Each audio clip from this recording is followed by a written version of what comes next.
Magandang araw at magandang buhay, lalong-lalo na sa ating mga minamahal na mga senior citizens. Attention po mga SSS pensioners. SSS pension increase, aprobado na. Yan ang ating pakatutukan sa araw po na ito.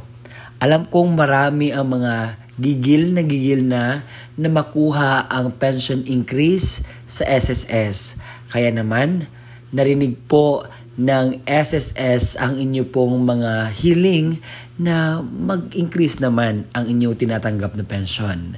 So ngayon po, kunin ninyo ang mga dapat ninyo makuha na mga impormasyon. At kung gusto mo ang ganitong content na pinag-uusapan ang benepisyo ng ating mga senior citizens, payout ng ating mga senior citizens, at iba pang mga updates patungkol po sa ating mga senior citizens, ay isubscribe mo na ang aking YouTube channel. At kung gusto mo ang ganitong content, ay i-bell notification mo na para makuha mo ang bawat punto ng video kong ito. At inaanyayahan kita na tapusin mo ang video nito hanggang sa dulo nang sa gayon makuha mo ang punto ng video kong ito. At kung ikaw ay handa na, atin na itong pag-uusapan. Let's go! Noong July 31, 2025, nag-post po sila, sabi dito sa kanilang headlines, SSS to roll out historic pension reform program starting September 2025, 3-year pension increase to benefit all types of pensioners. Kaya ngayon, ipapaliwanag natin yan kung ano ito. Kailan po ba magsisimula ang pag-increase ng pension? Sa pagkaalam nga na meron ng pension increase sa SSS, marami ang mga pumuputok na mga katanungan galing po sa ating mga kababayan at mga pensioners sa SSS. Sabi dito, monthly po ba ito matatanggap ang increase sa SSS? Ilang porsyento nga lang po ba ang makukuhang percent sa pagtaas ng aming pensyon?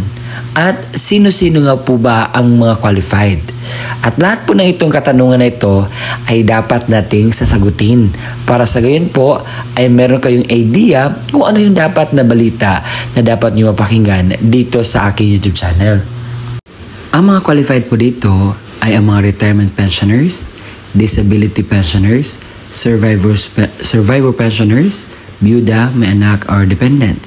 At saka active as of August 31 sa bawat taon ng 2026, 2027 at 2025. Ngayon naman, sa katanungang ilang porsyento ba ang increase?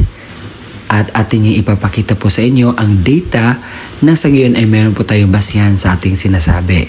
So dito po, merong type of pensioners, current pension, SS Pension Reform Program, total increase till September 2027. Ngayon, may nakita tayong type of pensioners. Kung ikaw ngayon ay minimum retirement na ang tinatanggap mo as of this moment is 2,200. Pagkadating po sa September 2025, magiging 2,420 po yun. So, ibig sabihin, may increase pong naganap. So, every September of every year po, hanggang 2027. So pagka September 2026, ang 2,420 magiging 2,662. Pagka September 2027 ay magiging 2,928.20. So ang in-increase po nun, umabot po sa 728.2, a total of 33.10%. Kung ikaw naman ngayon ay isang minimum disability na ang tinatanggap mo is 2,000 a month as of this moment, pagkarating po ng September ay magiging 2,200. So nakita po natin ang increase. Same lang din sa minimum retirement kapag pagkarating po ng September 2026 is 2,420. Sa September 2027 is 2,662.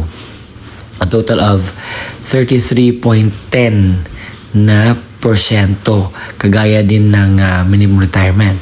So kung ikaw naman ay minimum survivorship, ang 2,000 mo ngayon ay magiging 2,100 sa September 2025. Sa September 2026 is 2,205. At sa September 2027 is 2,315.25. Ang tinaas po ay 315.25 na may 15.80%. Kung ikaw naman po ay average na pensioner na tumatanggap, if for example, ikaw ay may 5,120 na tinatanggap ngayon, pagkarating mo sa September 2025 ay magiging 5,632.22 at so on and so forth. Pero kung ikaw ay highest retirement, nandiyan po sa baba ang data, so pwede po natin gawin at basahin. So, for example, ay 22,137.25. Pagkarating po sa September 2025 is magiging 24,350.98. So, kayo na po ang mag-refer sa data at basahin niyo po kung saan po kayo dyan. So, kayo po ay nakakaalam kung ano yung status ng inyo pong pension or what kind of pensioners are you. Ang katanungang monthly po ba ito na matatanggap ng ating mga pensioners ang na-increase na?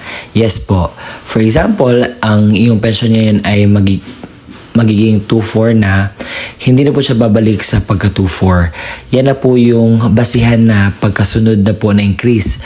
For example, by 2026, so ang 2,400 mo magiging 2,600. So yun na din ang babasihan para sa 2027.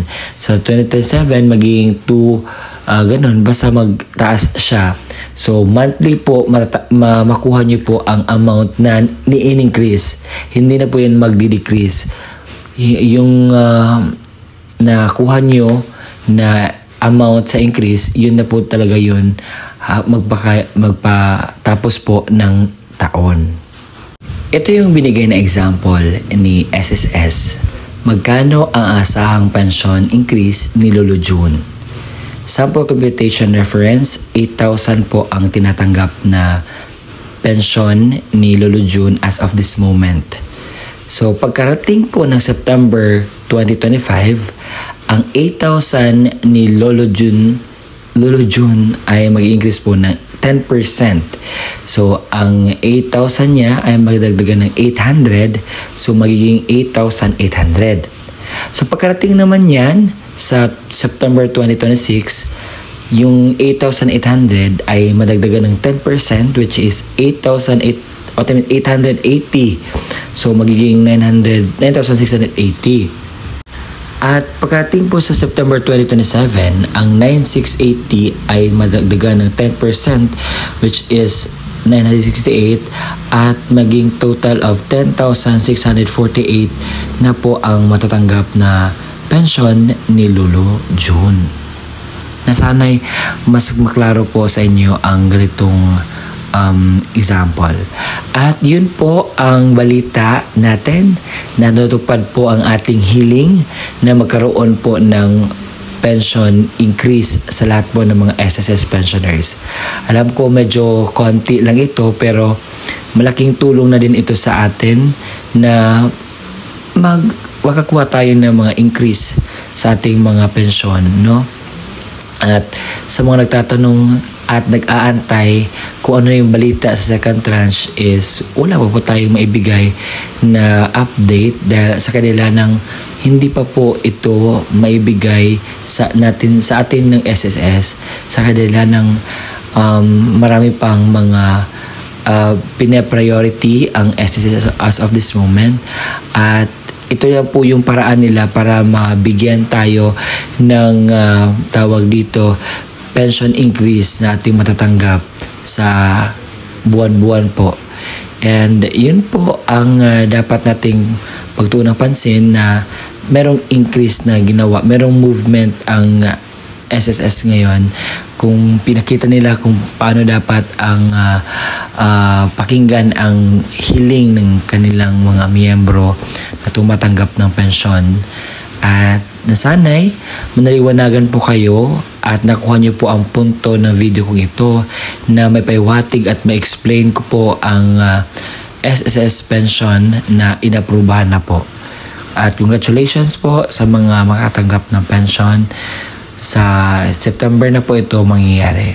God bless.